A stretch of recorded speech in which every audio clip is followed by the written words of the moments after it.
আসসালামু আলাইকুম রহমতুল্লাহ বরকাত। বিসমিল্লাহির রহমানির রহিম। আমি লিবিয়া থেকে মোহাম্মদ কিরণ খান। তো আমি আপনাদের সাথে আজকে শেয়ার করব লিবিয়ার মাফিয়াদের কিছু সংক্ষিপ্তভাবে। তো আমি লিবিয়ার আসছি আজকে 9-11 মাস হবে, 9 মাস কিংবা 10 মাস কিংবা 11 মাস হবে। হ্যাঁ, 11 মাস হবে। তো এর মধ্যে আমাকে 6 মাস পরে হঠাৎ করে আমাকে মাফিয়ারা ধরে। আমাকে তুলে নেয়, বাসা থেকে তুলে নেয়। আমি কেনাকাটা করার জন্য আসছি এক জায়গায় আসছিলাম, তখন ওখান থেকে আমাকে বাসা থেকে তুলে নিয়ে যায়। নেওয়ার পর আমাকে 2 মাস 70 দিন তাদের কাছে বন্দি রাখে। 2 মাস 70 দিন মুক্তি পেয়েছি। মুক্তিপণের টাকা দেওয়ার পরে আল্লাহ পাক রব্বুল আলামিন আমাকে ওখান থেকে রহম করেছে, মেহরবানি করে, দয়া করে আল্লাহ রহমতে ছাড়া পেয়েছি, মুক্তি পেয়েছি।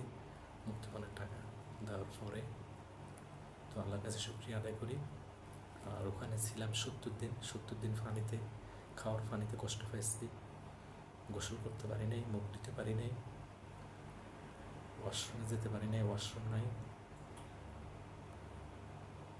এবং কি ভাত খাই নাই। 40 দিনের মধ্যে ভাত খাওয়া হয় নাই। এই রুটিটা খেতাম 40 দিনের ভিতরে। এটা মিষ্টিও না, মধুও না, তিতও না, এই এক টাইপের মিডিয়া মধু কিছু না, এই শুকনা টাইপের। দেখতে পাচ্ছেন আপনারা? দেখুন ক্লিয়ার দেখা যাচ্ছে কিনা? এই যে এটা রুটিটা, এটা লিবিয়ার জাতীয় খাবার, তারা এটাই খায় বেশি, বিশেষ করে। আর আমরা বাঙালিরা অবশ্যই এগুলো খাওয়া অভ্যস্ত না। তারপরে 70 দিন আল্লাহ রাব্বুল আলামিন আমাকে এটা খাওয়াই রাখছে। একদিন একটা রুটি দিচ্ছে, এটার খবজা বলে।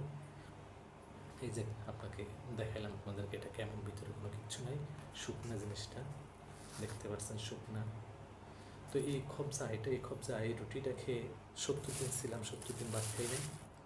আর বিশেষ করে এই রুটিটা দেখা যাচ্ছে দিচ্ছে ঠিক আছে, কিন্তু রুটিটা আমি 4 দিন একটা রুটি খেতাম। এই রুটিগুলো, একটা রুটিকে আমি 4 দিন ভাগ করে 4 দিন খেতাম। আর আমার সাথে আরেকজন ছিল, নাম শাহিন, ডামুড্ডা। ও যখন 4তলা থেকে ফাল দিছে বাঁচার জন্য, উনি 14 লাখ টাকা দিচ্ছে, দেওয়ার পরে আর দিতে পারতেছে না, তখন নিজে সুইসাইড করার জন্য ছাদ থেকে লাফ দিচ্ছে। লাফ দেওয়ার পরে 4 দিন লাইট বন্ধ করে দিচ্ছে রুমের। আমাদেরকে খাবার 4 দিন দেওয়া হয় নাই। ওই 4 দিনে খুবই আরও বেশি কষ্ট হয়েছে। যাক, আল্লাহ পাক রব্বুল আলামিন আমাদেরকে এখন একমাত্র ভালো আছি, বন্দিখানাতে মুক্ত হয়ে। এখনও সেফ না অবশ্য, তাদের থেকে মুক্তি হয়েছে ঠিকই আছে, কিন্তু এখনও লিবিয়ে আসছি আমি। তো এই হচ্ছে আমার সংক্ষিপ্ত কিছু তুলে ধরা। আর আমি ওখানে 2 মাস 10 দিন ছিলাম। 70 দিনের মধ্যে 18 জন মুক্তি পেয়েছে টাকা মুক্তিপণ দিয়ে। 18 জনের মধ্যে আমি অন্য ভিডিওতে আমি আপনাদেরকে তুলে ধরবো, তাদের নাম উল্লেখ করব।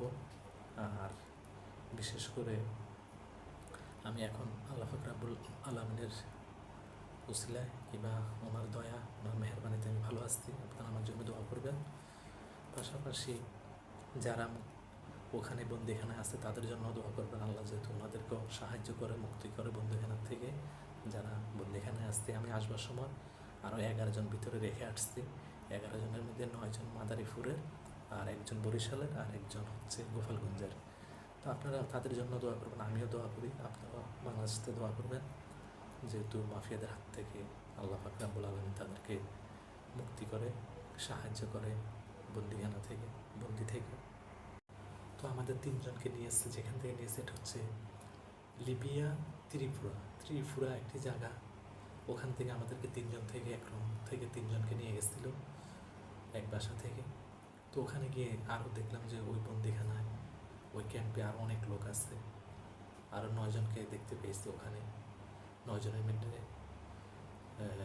8 জন হচ্ছে মাদারীপুরের, একজন হচ্ছে নারায়ণগঞ্জের। তো ওনারা মুক্তি পেয়েছে। একজনের পা ভেঙে গেছে, বললাম তো, ডামুড্ডা। উনি এখন বাংলাদেশ এমবিসির কাছে ওনাকে টাকা দেওয়ার পরে, মুক্তিপণের টাকা দেওয়ার পরে ওনাকে ওখানে রেখে আসছে। ওখান থেকে বাংলাদেশ এমবিসির হাসপাতালে ভর্তি করেছে ওনাদের তত্ত্বাবধানে কিংবা ওনাদের সাহায্যে। এখন উনি হাসপাতালে আসছে, ওনার পায়ে রড লাগানো হয়েছে, শুনেছি। এখন আসার পরে শুনলাম ওনার পায়ের রান থেকে মাংস কেটে পায়ে লাগানো হয়েছে, এবং কি পায়ে রড লাগানো আছে এই মুহূর্তে। ওনার নাম শাহিন। আপনারা অবশ্যই বাংলাদেশ এমবেসির ফেসবুকে লগ করলে দেখতে পাবেন ওনাকে। নাম শাহিন। আমার সাথে একসাথে বন্দি ছিল। বন্দি থাকা অবস্থায় উনি সুইসাইড করার জন্য লাভ দিয়েছে। তো ওনার জন্য আপনারা দোয়া করবেন। আর নেক্সট ভিডিওতে আমি আরও কিছু তুলে ধরবো আপনাদেরকে, কারা কারা লিবিয়াতে আসবেন, কিংবা কোথায় থেকে কোন জায়গা পর্যন্ত সমস্যা, কী কারণে আসবেন, কেন আসবেন না, এগুলো তুলে ধরবো আপনাদের নেক্সট ভিডিওতে। আমি সংক্ষিপ্তভাবে আজকে আপনাদেরকে বললাম যে আমার কিছু কথা তুলে ধরলাম আপনাদের মাঝে। আমি মুক্তি পেয়েছি কয়েকদিন হলো, তো এখনও আমি নিরাপদ আশ্রয় যেতে পারি নাই। আসছি মোটামুটি আলহামদুলিল্লাহ, মাফিয়াদের হাত থেকে মুক্তি পেয়েছি, কিন্তু এখন আমি এক আত্মীয়র বাসায় নিরাপদে আছি। কিন্তু এখান থেকে আমি কোথাও চলে গেলে, লিবিয়া থেকে বের হতে পারলে আমি মনে হবে যে আমি এখন নিরাপদ কিংবা মুক্তি পেয়েছি, এইরকম মনে হবে আমার থেকে। কারণ এখনও আমি নিরাপদ না, এখনও আমি রোম থেকে বের হই না। তো আমি আপনাদেরকে বললাম আমার বিস্তারিত যে এক রুটি খেয়ে 70 দিন ছিলাম, রুটির উপরে কোনো খাওয়া দাওয়া নাই, ভাত নাই, এবং সব দিক দিয়ে কষ্ট, তাদের অন্যায় অত্যাচার। আল্লাহ পাক রব্বুল আলামিন ধৈর্য ধারণ করার তৌফিক দিয়েছে। তো এই বলে আমার ভিডিও শেষ করলাম। আসসালামু আলাইকুম ওয়া রাহমাতুল্লাহি ওয়া বারাকাতুহু। আল্লাহ সর্বশক্তিমান।